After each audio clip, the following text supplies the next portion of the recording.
जय माता दी दोस्तों, स्वागत है आपका हमारे YouTube चैनल पर। आज मैं आपको काल भैरव अष्टमी व्रत कथा सुनाने जा रही हूँ।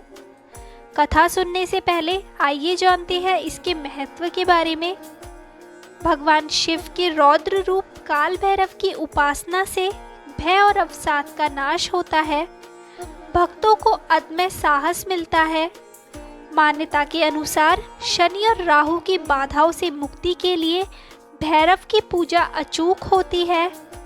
काल भैरव अष्टमी मार्गशीर्ष मास के कृष्ण पक्ष की अष्टमी तिथि को मनाई जाती है। तो आइए अब करते हैं कथा को प्रारंभ। एक बार त्रिदेव ब्रह्मा, विष्णु एवं महेश तीनों में कौन श्रेष्ठ है, इस बात पर लड़ाई चल रही थी। इस बात पर बहस बढ़ती ही चली गई, जिसके बाद सभी देवी देवताओं को बुलाकर एक बैठक की गई। यहाँ सबसे यही पूछा गया कि कौन ज्यादा श्रेष्ठ है। सभी ने विचार विमर्श कर इस बात का उत्तर खोजा।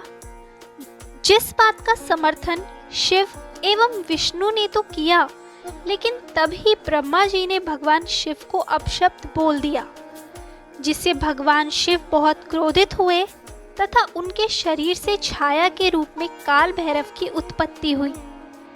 क्रोध से उत्पन्न काल भैरव जी ने अपने नाखून से ब्रह्मा जी का सिर काट दिया। इसके बाद ब्रह्मा हत्या के पाप से मुक्ति पाने के लिए काल भैरव तीनों लोकों में घूमे, परंतु कहीं भी उन्हें शांति नहीं मिली। अंत में घूमते हुए वे काशी पहुंचे, जहां उन्हें शांति प्राप्त हुई।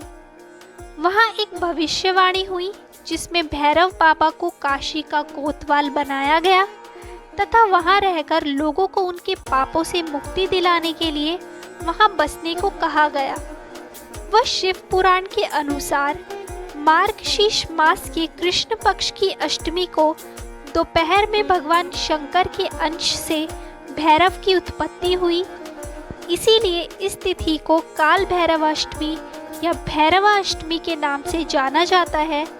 पुराणों के अनुसार अंधकासुर दैत्य अपनी सीमाएं पार कर रहा था, यहाँ तक कि एक बार घमंड में चूर होकर वह भगवान शिव के ऊपर हमला करने का दुस्साहस कर बैठा।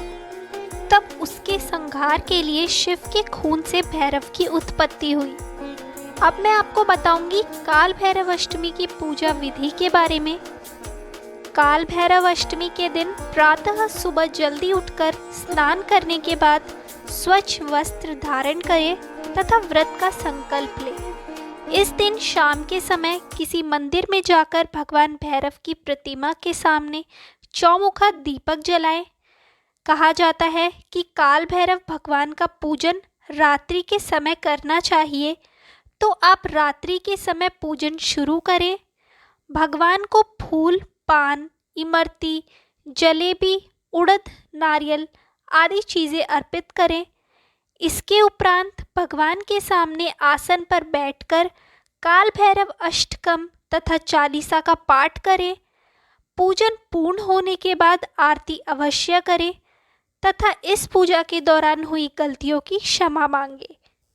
तो ये थी काल भैरव अष्टमी की व्रत कथा, उसका महत्व और उसकी पूजा विधि। ऐसे ही और वीडियोस को देखने के लिए हमारे चैनल को सब्सक्राइब करें और शेयर करना ना भूलें।